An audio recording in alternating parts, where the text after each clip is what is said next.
Hiya folks, how you doing? So we've got the next section to shoot now, which is, like I say, it's another short video. There's probably going to have been 2 or 3 of these out in quick succession, but this is my documentary film, music video, and then miscellaneous that goes into this really slim bookcase that bridges the 2 main Billy bookcases here that have got like comedy in front of me and superheroes, and then this one here with all the Blu-rays. So I'm going to go through the rest of that now. Like I say, it's mostly documentary and music video, but there are some miscellaneous bits and bobs at the top of it as well, which we'll see when we get to. So stay tuned for that, guys. We start off here. We've got Pete Townsend, Psychoderelict live, great live gig, a massive Who fan, and that's a real good one from Pete. Is that he opens up, does a set of some Who classics and some of his solo material, plays his new concept, or then new in 1994 concept album Psychoderelict in its entirety, and then comes back on, does an extended encore of again some Who classics. As much as I love the Who, and obviously Roger Daltrey is one of my favourite vocalists of all time, I just think there's something about Pete Townsend's musicianship and the way that he portrays and sings some of the songs that are obviously famously done by Roger. There's just something really interesting about that, so really great one that. The Who live at the Isle of Wight Festival. The Kids Are Alright documentary, fantastic documentary and sort of clip compilation from The Who. The Who live at the Royal Albert Hall. And then The Amazing Journey, the story of The Who so far, which documents the story of The Who up to about 2006, I believe. Yeah, great DVD. Again, one of my dad's was that one. Got that when we cleared his house out. The documentary movie Catfish, that obviously later spawned the MTV series, and this is about obviously the chap that goes on to host that. I believe his name is it Nev. And obviously his experience of being on the receiving end of being catfished, and he decides to document it. It's brilliant. It's absolutely fantastic. It's not sort of all sort of like hyped up and super Hollywood like the TV show is. It's actually a really gripping documentary. And then we've got Gene Simmons Rock School. So this was a UK documentary series where Gene Simmons of Kiss decided that he would become a music teacher at a sort of an elite boarding school sort of down in London, and teach the class of musicians that had, traditionally only really done like sort of classical music, how to play in a rock band, with the view to them opening for Motorhead at the end of the series. And it's just a fascinating watch.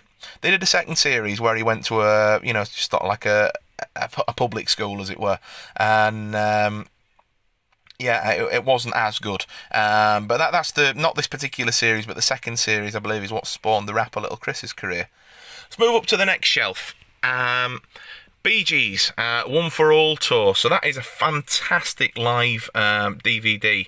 I absolutely adore the Bee Gees music, mostly because in my other life I am a singer and adore vocal harmonies. And obviously, what better harmonies are you going to get than the likes of the Bee Gees? And in fact, the 3 Bee Gees singing round one mic doing Heartbreaker inspired me to want to become a singer and actually pick up and learn to play the guitar. We've then got the Bee Gees One Night Only, a bit of almost a reunion that they did after they'd had a few years away, and thought that they weren't going to be able to do it for much longer. It's a good concert. Peter Frampton Comes Alive, the 35th anniversary tour, fantastic DVD. We've got Paul Weller live and acoustic there, so he's accompanied by Jules Holland for some of it. Noel Gallagher comes and does a bit. There's a few other special guests, and it's jam hits, Style Council stuff, his solo career, just him and an acoustic guitar, which is absolutely fantastic. We then move into my Fleetwood Mac and Stevie Nicks section. Fleetwood Mac are my favourite band of all time, bar none. We have Fleetwood Mac, the Tango in the Night tour live, the 87 tour.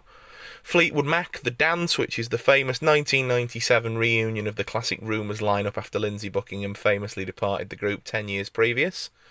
Fleetwood Mac live in Boston, so that's after Christine McVie left in the late 90s. This is from the early 2000s, is this, and it's showing Fleetwood Mac as a 4-piece. I have seen Fleetwood Mac live both as that 4-piece and with Christine returned, and then again after they've asked Buckingham to leave a second time. having seen all three recent iterations of the band, I'd say with the classic five is the best way to see them. Stevie Nicks, In Your Dreams, the documentary making of that album. We've got a bit more Who here. We've got Tommy, the film, Quadrophenia, the film, and then Tommy Live. That's the '89 Who reunion tour, where they took out an orchestra and session musicians, and they had the likes of Billy Idol and Patti LaBelle, Phil Collins coming on and doing all the guest vocals. So, we've then got some of my dad's old DVDs, actually, his Top Gear collection, as you can see there. The Anne Frank documentary I actually bought from Anne Frank House in Amsterdam, the actual house where she, hid during the war and was unfortunately discovered and then sent to the concentration camps from. I already had a copy of the diary from being a young boy. One of my granddad's friends gave me a box full of books when I was younger, and a copy of the diary was in there, and I've always found the story fascinating and had to go when I went to Amsterdam to pay my respects, so picked that up.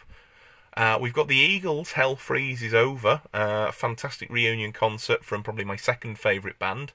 A first-class return, so from the Jam. For those who don't know, Paul Weller hasn't fronted the Jam since the 80s, and then about maybe 15 years ago at this point, the bass player and the drummer decided that they wanted to continue on, so they've got a new frontman. They sound absolutely marvellous, and if you get the opportunity, go and see From the Jam with Bruce Foxton. They are fantastic.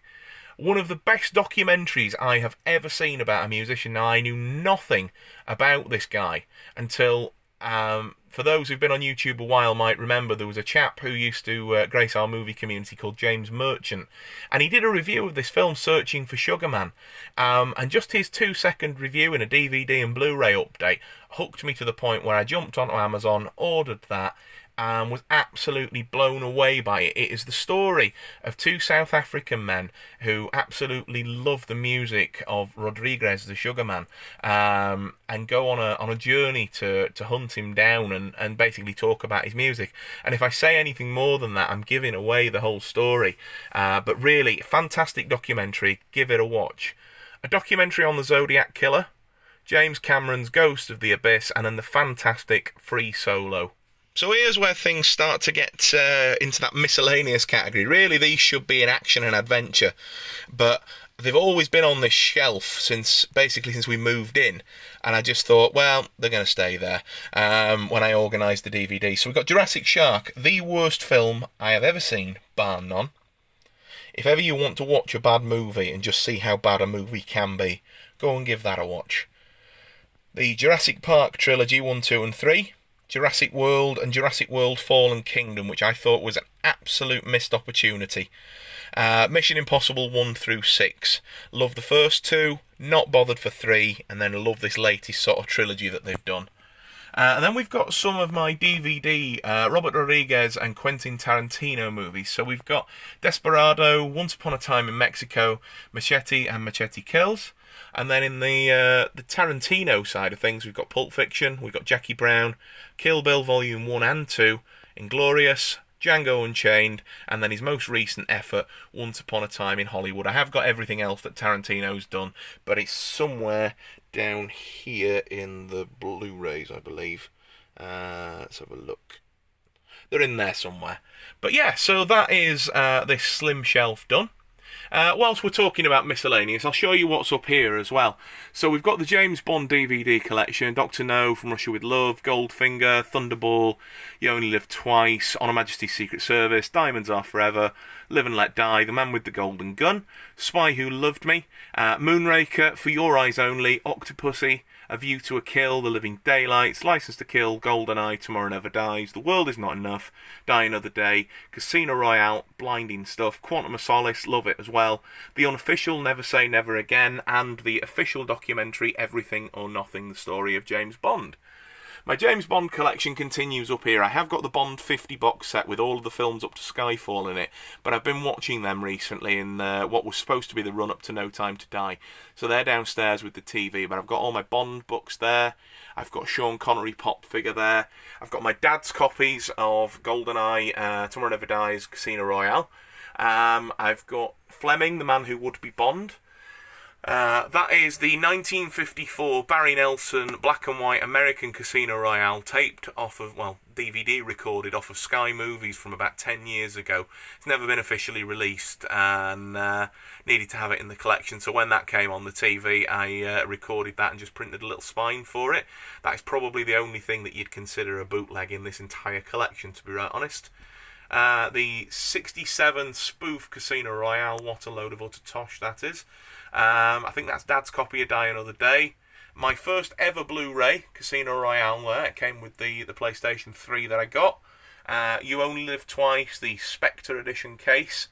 License to Kill is my favourite film of all time, and so I wanted that one on Blu-ray individually because I watch it more frequently than the rest of the Bond films, and wanted to just be able to grab a single release of it without having to unload the full Bond 50 box set.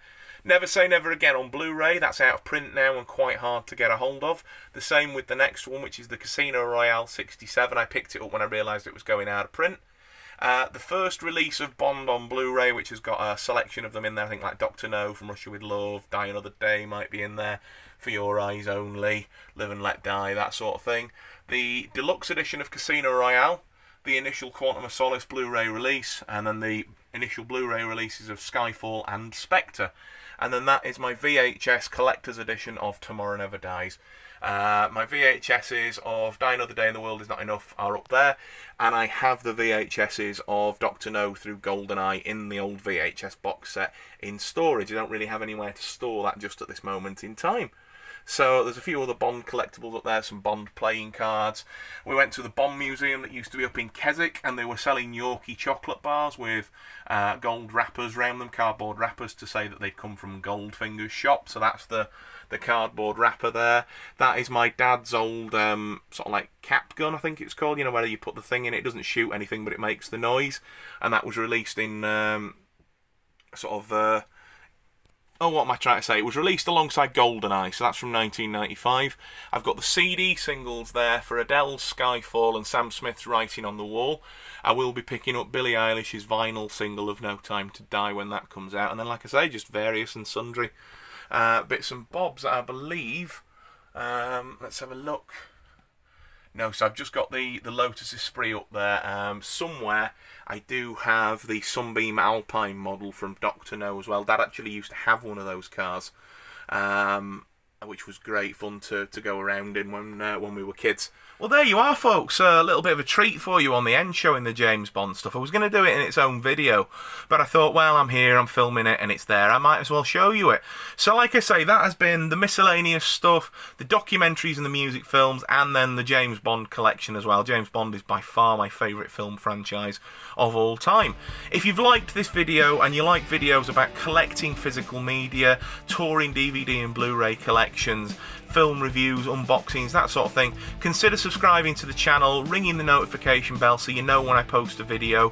It would mean an absolute great deal to me if you've liked this video. If you have liked the video, leave us a thumbs up, drop me a comment with your thoughts down below. It'd be great to interact with you about this stuff. Movies and movie collecting is a huge passion of mine, as you can probably tell, and yeah, absolutely, guys, stay tuned for more. I've got some big news coming on this channel soon.